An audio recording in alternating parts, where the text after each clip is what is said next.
A ver, viajemos un momento en el tiempo. Estamos en el verano de 1956, un verano que, sin que casi nadie lo supiera, iba a cambiar, bueno, iba a cambiarlo todo en nuestra relación con la tecnología. En un pueblito tranquilo se estaba gestando algo enorme, algo que definiría nuestro futuro.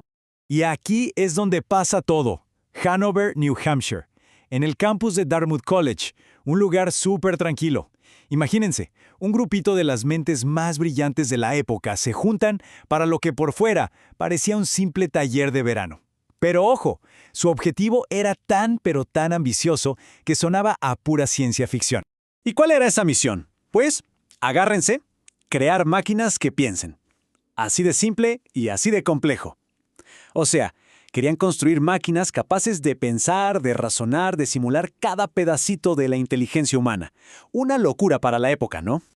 Ok, pero, a ver, ¿de dónde salió una idea tan revolucionaria? Obviamente no fue algo que se les ocurrió de un día para otro. La historia, en realidad, empieza un año antes, con un documento, una propuesta que lo iba a poner todo en marcha. Miren, todo empieza en el 55, cuando se escribe esa propuesta tan audaz. Esa fue la semilla. Un año después, en el verano del 56, tenemos el famoso taller de Dartmouth. Y claro, los frutos no tardaron en llegar. Para 1958, ya teníamos cosas como el lenguaje de programación Lisp, que fue clave. Este es el documento, el que lo empezó todo. En el 55, John McCarthy y su equipo le escriben a la Fundación Rockefeller para pedirles financiamiento para su sueño. Y no era una idea al aire, ¿eh? Tenían un plan súper bien armado. Y en el centro de todo, en el corazón de la propuesta, estaba esta idea, que es, wow, totalmente revolucionaria. Lo que están diciendo aquí, en otras palabras, es, oigan, la inteligencia no es algo mágico o místico, es un proceso. Es un sistema que podemos entender, que podemos describir con precisión y, lo más importante, que podemos replicar en una máquina. Y aquí va un dato curioso que me encanta. Fue justo en este documento, en esta propuesta, donde nació el nombre que todos usamos hoy. John McCarthy eligió a propósito el término inteligencia artificial. ¿Por qué? Pues para que sonara nuevo, diferente, para darle su propia identidad y separarlo de otros campos que ya existían, como la cibernética, un genio del marketing. Bueno, ¿y quiénes eran estos genios? ¿Quiénes estaban detrás de esta locura? Prepárense porque esto era un verdadero Dream Team, una selección de las mentes más brillantes de la ciencia del siglo XX. Miren qué equipazo. Por un lado, John McCarthy, el visionario que acuñó el término. Luego, Marvin Minsky, un pionero súper creativo que cofundaría el famoso laboratorio de IA del MIT. También estaba Nathaniel Rochester, el tipo práctico de IBM, el que construyó la primera computadora científica de la compañía. Y, para rematar, el legendario Claude Shannon, el papá de la teoría de la información, o sea, el tipo que sentó las bases de toda la comunicación digital. Casi nada.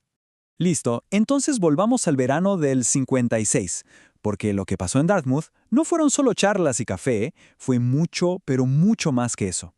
Aquí es donde la cosa se pone de verdad interesante. Los que llegaron a la conferencia no venían solo con ideas en un papel.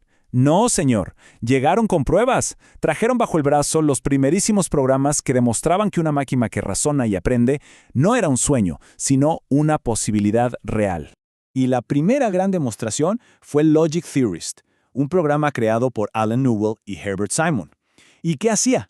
Pues algo que hasta ese momento se pensaba que era exclusivo de la mente humana: demostrar teoremas matemáticos por sí solo. Una máquina pensando de forma lógica, increíble. Es que, a ver, el Logic Theorist fue una bomba. Se le considera, de hecho, el primer programa de inteligencia artificial de la historia. Y no fue un jueguito, ¿eh? Demostró 38 teoremas de los Principia Mathematica, que es como la Biblia de la lógica matemática. O sea, por primera vez, una máquina estaba resolviendo problemas que eran para humanos. Pero esperen, ¿qué hay más? La cosa no terminó ahí. El segundo golazo de la conferencia vino de un programa que, a primera vista, parecía mucho más simple, un programa que jugaba a las damas. Pero aquí está el detalle clave. A esta computadora se le enseñó a jugar a las damas, pero no solo jugaba, aprendía. Jugó contra sí misma una y otra vez, hasta que se volvió mejor que su propio creador. Le ganó.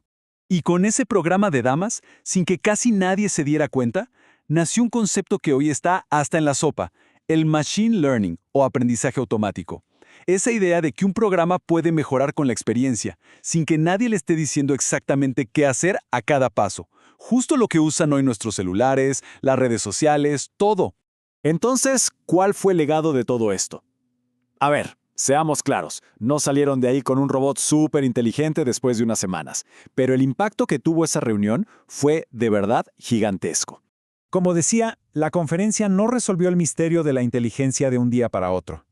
Pero su verdadero impacto fue que plantó una semilla.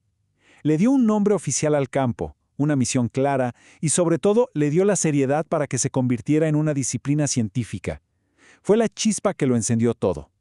Y miren cómo creció esa semilla. Los que estuvieron en Dartmouth no se quedaron quietos. Salieron de ahí y fundaron los centros de investigación en IA más importantes del mundo. John McCarthy se fue a Stanford y creó el laboratorio SAIL. En el MIT, Minsky y compañía hicieron lo suyo. Y en Carnegie Mellon, Newell y Simon también. Estas universidades se convirtieron en los epicentros de la IA por décadas. Y al final, todo esto nos regresa a la pregunta original, a esa idea que lo empezó todo y que increíblemente sigue igual de vigente hoy. La conferencia de Dartmouth es un gran recordatorio de que las revoluciones más grandes, los cambios que de verdad marcan la historia, casi siempre empiezan con una sola pregunta, una pregunta audaz. Y en 1956, esa pregunta fue esta. ¿Pueden pensar las máquinas? Hoy, tantas décadas después, esa pregunta sigue, más viva que nunca. Y cada vez que alguien usa un asistente de voz o ve una recomendación en una plataforma, está viviendo en el futuro que ese pequeño grupo de científicos soñó en Dartmouth. La pregunta sigue ahí, pero las respuestas ya están por todas partes.